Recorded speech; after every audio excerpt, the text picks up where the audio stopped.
ಬೆಂಗಳೂರು ಸೋಲಿಗೆ ಕಾರಣವಾಯಿತು ಆ 5 ಎಸೆತಗಳು. ಹೌದು, ಬೆಂಗಳೂರು ತಂಡ ಹೈದರಾಬಾದ್ ವಿರುದ್ಧ ತನ್ನ 13ನೇ ಪಂದ್ಯದಲ್ಲಿ ಸೋಲು ಕಂಡಿದೆ. 42 ರನ್ಗಳ ಹೀನಾಯ ಸೋಲು ಕಂಡಿದೆ. ತಂಡಕ್ಕೆ ಗೆಲ್ಲಲು 232 ರನ್ಗಳ ಗುರಿ ಸಿಕ್ಕಿತ್ತು. ಇದಕ್ಕೆ ಪ್ರತಿಯಾಗಿ ಆರ್ಸಿಬಿ ಸ್ಫೋಟಕ ಆರಂಭ ಪಡೆದು ಬೊಂಬಾಟ್ ಬ್ಯಾಟಿಂಗ್ ಮಾಡಿತ್ತು. ಆದ್ರೆ ಆ 5 ಎಸೆತಗಳು ಆರ್ಸಿಬಿ ಸೋಲಿಗೆ ಕಾರಣವಾಯಿತು. 13.3 ಓವರ್ಗಳವರೆಗೆ ಪಂದ್ಯವು ಆರ್ಸಿಬಿ ಪರವಾಗಿಯೇ ಇತ್ತು.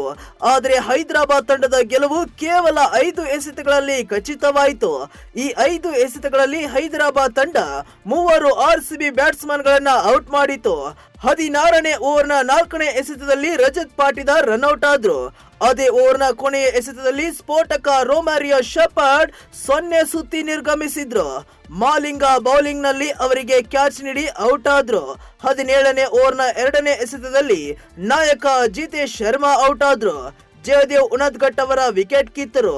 ಸತತವಾಗಿ ವಿಕೆಟ್ ಕಳೆದುಕೊಂಡಿದ್ದು ಬೆಂಗಳೂರು ತಂಡಕ್ಕೆ ದೊಡ್ಡ ಹಿನ್ನಡೆಯಾಯಿತು. ಇದು SRH ಗೆಲುವಿನ ಹಾದಿಯನ್ನ ಸುಗಮಗೊಳಿಸಿತು.